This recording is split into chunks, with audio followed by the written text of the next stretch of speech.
खड्गं चक्रगदेषु च परिगाञ्चूलं भुषुण्डिं शिरः शङ्खं सन्ददतीं करैस्त्रिनयनां सर्वाङ्गभूषावृतां नीलाश्मद्युतिमास्य पाददशकां सेवे महाकालिकाम् ओम क्लीं काली कंकाली किल किल स्वाहा।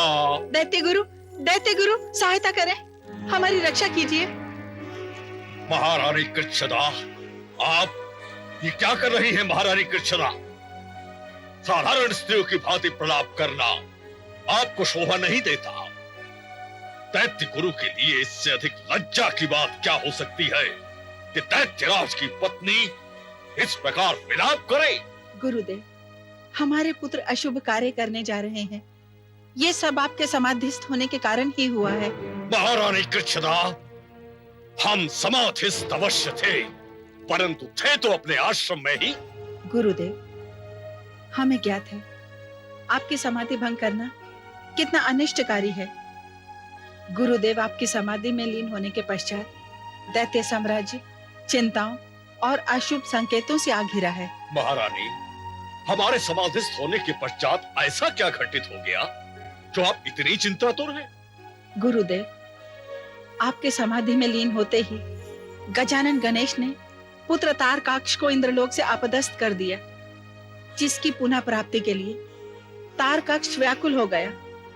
स्वामी आपसे परामर्श लेना चाहते थे, परंतु आप समाधिस्थ थे। अतः पुत्र तारकाक्ष गुरुवर विश्वरूप के पास सहायता के लिए पहुंचा और विश्वरूप ने सहायता देने से मना कर दिया। पूर्व में तो कर दिया था, परंतु पुत्रों के अनुनय विनय करने से सहमति दे दी। क्या विश्वरूप ने इंद्रलोक पर आक्रमण की आज्ञा दे दी? नहीं गुरुदेव, बल्कि उन्होंने तो आक्रमण का दृढ़ता से विरोध किया और कहा कि इस समय समस्त दैत्य साम्राज्य पर शनिदेव की वक्र दृष्टि पड़ रही है, अतः किसी भी प्रकार का आक्रमण अनिष्टकारी सिद्ध होगा। यह सर्वविदित है महारानी कि विश्वरूप देवताओं के पक्षधर है। वे कदापि इंद्रलोक पर आक्रमण की अनुमति नहीं देंगे। परंतु उन्होंने तो कहा था कि शनिदेव की वक्र दृष्टि है। नहीं महारानी, दैत्य गुरु के रहते किसी की सामर्थ्य नहीं जो दैत्य साम्राज्य पर वक्र दृष्टि डाले। यही विश्वास स्वामी को भी था, परंतु आपकी अनुपस्थिति ने उन्हें निर्बल बना दिया।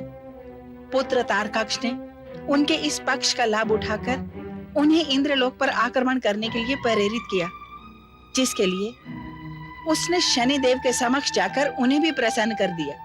तो क्या शनिदेव ने अपनी वक्र दृष्टि हटा ली?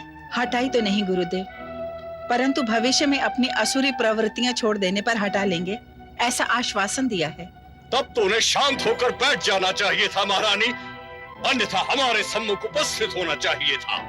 ना तो वे आपके पास आ सके और ना ही पुत्र तारकाक्ष ने सिंहासन के लोभ में उन्हें शांत बैठने दिया। अतः पुत्र मोहवश स्वामी ने दैत्य सम्राट त्रिपुरासुर से सहायता प्राप्त की। ये तो आपने अत्यंत शुभ समाचार सुनाया महारानी कि दैत्यराज तारकासुर और दैत्य सम्राट त्रिपुरासुर मिलकर एक हो गए हैं। यही शुभ इंद्रलोक के प्राप्त करते ही अशुभ हो गया दैत्य गुरु। कैलाश पर कुमार की उत्पत्ति होने वाली है, ये समाचार प्राप्त हुआ, और जब से कुमार उत्पन्न हुए हैं तब से स्वामी कोप भवन में है। पुत्रों से पिता की यह स्थिति देखी नहीं जाती, इसलिए उन्होंने गजानन गणेश और कुमार को युद्ध के लिए ललकारने का निर्णय लिया है। परंतु हमारी ये समझ में नहीं आता महारानी कि दैत्यराज हमारे सम्मुख उपस्थित क्यों नहीं हुए।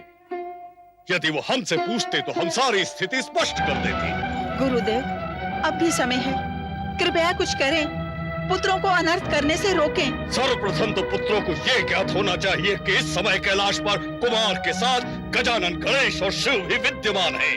उनकी उपस्थिति में कैलाश पर आक्रमण करना उचित नहीं है महारानी। गुरुदेव, हम भी उन्हें ये समझाकर हार गए, परंतु वो समझने को तैयार ही नहीं, इसीलिए हम आपकी शरण में आए हैं।